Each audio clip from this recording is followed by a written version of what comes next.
¿Cómo volver a la rutina? ¿Cómo superar esa depre que nos puede dar a estos días de enero que empezamos nuestra rutina, empezamos el gimnasio, empezamos el colegio para los niños, empezamos el trabajo? Y está con nosotros Erika Marcela Rojas Espinosa, ella es psicóloga y especialista en desarrollo humano. Erika, bienvenida a Casa Blue. Muy buenos días, gracias por la invitación. Erika, ¿esto le pasa a todo el mundo o será que solamente nos está pasando a nosotras?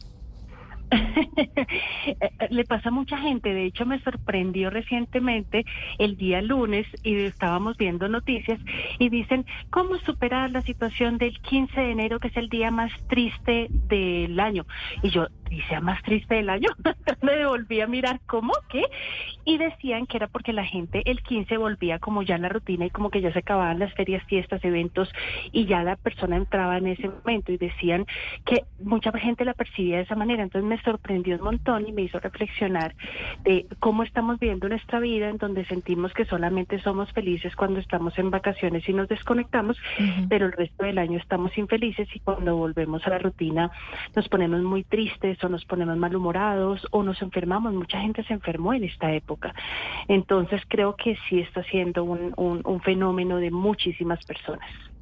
Sí.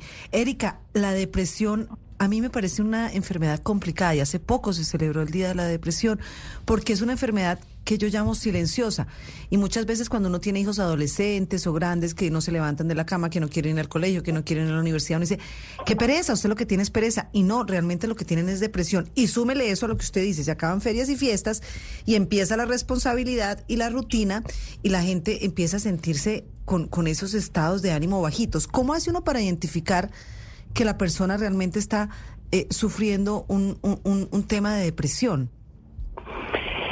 Hay varios indicadores que nos hablan y nos dan cuenta de la depresión. Te voy a contar algunos de los que normalmente clínicamente se manejan. La persona debe haber estado por lo menos 15 días muy triste, todo el tiempo, a toda hora, porque a veces uno se levanta un ratito triste, pero después ya se pone bien. No, aquí son 15 días consecutivos donde uno todo el tiempo sienta una tristeza profunda, que no sea de llanto fácil, que no quiera hablar con nadie, que esté realmente muy triste. Un segundo elemento es que sienta poco placer frente a las cosas que antes le generaban mucho gusto. Entonces, de pronto antes disfrutaba mucho ir a jugar fútbol, ahora no quiere. Le gustaba ir a misa, ahora no le gusta. Le gustaba verse con amigos, ya no quiere salir de casa. Entonces las cosas que disfrutaba ya no las quiere hacer.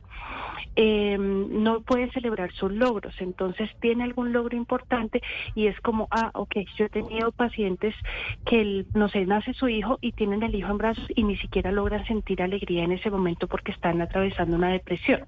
O compran una casa y es como, no sienten esa alegría que normalmente tendrían las personas cuando tienen algún tipo de logro. Empiezan a dormir más de manera abundante o menos, es decir, tienen un trastorno de sueño por esos días, entonces no pueden dormir o duermen muchísimas más horas que las que normalmente duermen. Hay descuido personal, entonces les cuesta levantarse, bañarse, ese tipo de cosas. Tenemos cambios de peso también, subimos 1 kilo, 2 kilos sin motivo aparente, es decir, no hay un cambio de dieta y la persona se mueve con su peso sin que haya hecho ningún tipo de cambio. Puede tener también intenciones de no seguir viviendo, es decir, empiezan a aparecer ideas de muerte, a veces de suicidio, a veces solamente como, no es que piensen modo, tiempo y lugar, sino solamente como que quisiera morirme y ya no quisiera estar más acá. Y así, entonces realmente la depresión no es mucho más grave que solamente estar uno abrumado por volver a la rutina habitualmente, es decir, son cosas que no necesariamente están ligadas. Erika, usted mencionó algo muy importante, es el tema de los logros. No nos digamos mentiras, empezamos el año, yo creo que todos en alguna medida empezamos a hacer como una evaluación. Bueno, yo el año pasado, por esta época, yo me propuse, no sé, que iba a hacer ejercicio, que iba a tener una vida más saludable, o que iba a pasar más tiempo con mis hijos, o que me iba a leer más libros, o bueno, o qué sé yo, que iba a tener un ascenso en mi trabajo, que iba a tener más ingresos. Y pasan el año 2024 y miran atrás a esos logros y se ven un poquito frustrados. ¿Cómo poder sobrepasar o cómo poder manejar ese tema de estarse siempre comparando, a veces con otras personas, que es lo peor, y especialmente con las redes sociales, pero sobre todo con nosotros mismos? Qué buena pregunta, porque eso es un fenómeno que vemos muy grave y pega muy duro en algunos ciclos de etapa vital, en adolescentes y adultos jóvenes es todo, pero es que el cómo si tiene, pero es que el cómo si viajó, pero mira el cómo le compran, pero mira lo que está logrando, pero mira que él tuvo el ascenso, mira que él se graduó y yo ahí quieto, estancado, y sí hemos tenido muchos adolescentes y adultos jóvenes en esta época frustrados, como lo mencionas tú, por esa situación. Entonces creo que es importante como sentarse y hacer un balance en varias cosas. Número uno, revisar qué hice el año pasado y si me propuse una meta y no la hice, detectar por qué no la hice. Clave. Porque a veces me coloco unas metas que no van a ser posibles y si vuelvo y digo, bueno, listo, la voy a dejar igual para este año y sigamos adelante, pero no reviso cuáles fueron los obstáculos, los problemas económicos, los de tiempo, los de ganas, lo de realmente vinculado con mi propósito, lo que sea, pues voy a seguir sintiéndome frustrado cada tiempo. Entonces me siento y reviso, esto no lo logré porque realmente no tengo esos tiempos para poner eso así. Debo hacer un ajuste a esa meta para que realmente la pueda lograr. O esto económicamente no lo voy a lograr, por más que me apreté el cinturón, esta cantidad no la voy a alcanzar a ahorrar en este tiempo. Me toca hacerla de pronto un poco más larga en el tiempo para que realmente sea viable o busco ingresos adicionales. Organizo mejor mi agenda. Entonces, tengo que revisar cuáles fueron las dificultades para poder sentarme y hacer una proyección pues sincera, honesta y realista de lo que tengo, porque cuando yo las metas no las hago de forma, pues obviamente deben ser retantes, interesantes y todo, pero deben ser realistas, que sí sea posible que yo lo haga. Yo alguna vez tuve una paciente que decía, es que yo me propuse ahorrar 30 millones este año para comprar mi casa, y yo le decía, ¿y tú cuánto te ganas? Me decía tanto, ¿y cuánto gastas? Y empezamos a hacer la proyección, le dije, pero realmente tú solamente al mes puedes ahorrar máximo 300,000 pesos. ¿De dónde salió esa cifra? Y se quedó Claro, pensando, es que los cambios siempre tienen que ir acompañados de una estrategia o de un plan, porque si no realmente no los vamos a lograr. Pero me pareció súper interesante cuando estabas hablando del tema de los logros, porque es que muchas veces nos ponemos la meta, listo, sí, vamos a ahorrar los 30 millones en el año y no la logramos, pero de todas maneras todos los meses sí tuvimos el hábito de ahorrar.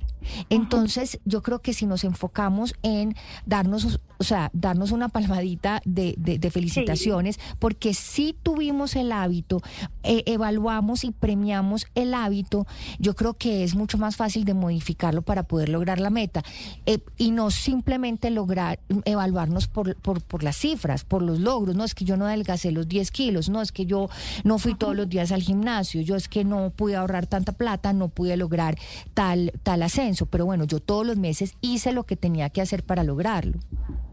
Sí, y ahí cuando planteas eso me parece muy interesante dividir la meta en pequeñas porciones que yo pueda ir teniendo victorias tempranas, y eso hace que no tenga que esperar hasta cuentas finales para saber si lo hice no lo hice y me sienta mal porque de pronto no lo alcancé.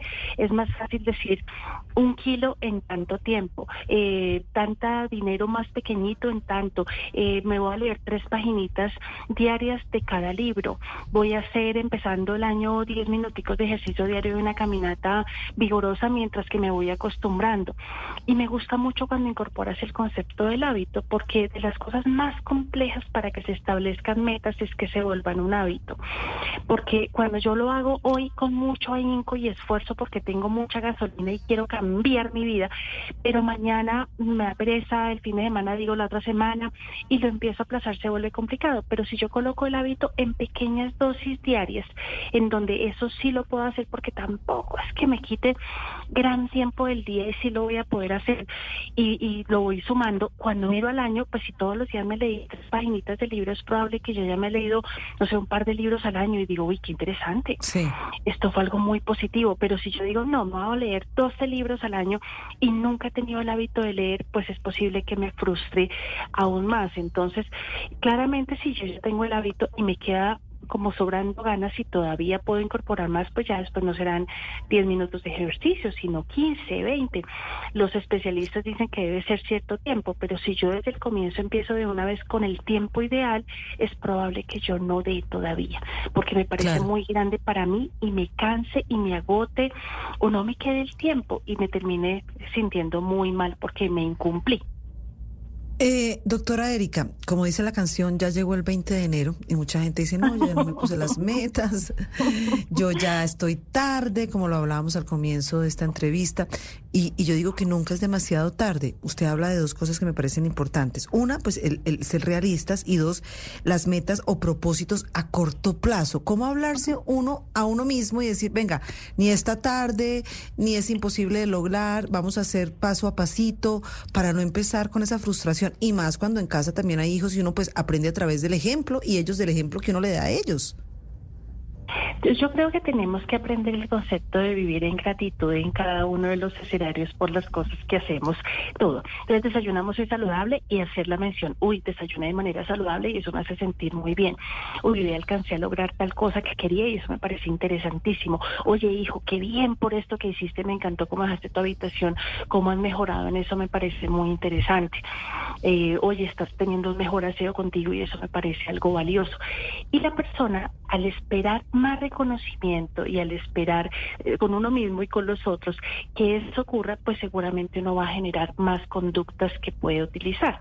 Hay una estrategia que yo uso hace muchos años, que es un diario de logros que tengo al lado de mi camita, y lo utilizan varios de mis pacientes, en donde termina el día y se sienta uno y hace un balance de todos los logros que tuvo en el día, grandes, pequeños, medianos, lo que sea. Entonces, hoy pude hacer tal cosa, hoy logré esto, hoy me comuniqué con mi mamá y tuve una conversación muy agradable, hoy saqué tiempo para verme con mi amiga, hoy me leí tal cosa, hoy adelanté este tema del trabajo que era importante, hoy estuve con pensamientos más positivos de lo cotidiano, hoy me sentí muy bien y casi todo el día estuve como tranquilo y pude administrar mejor mis emociones, hoy a pesar de que esto fue difícil lo pude manejar bien.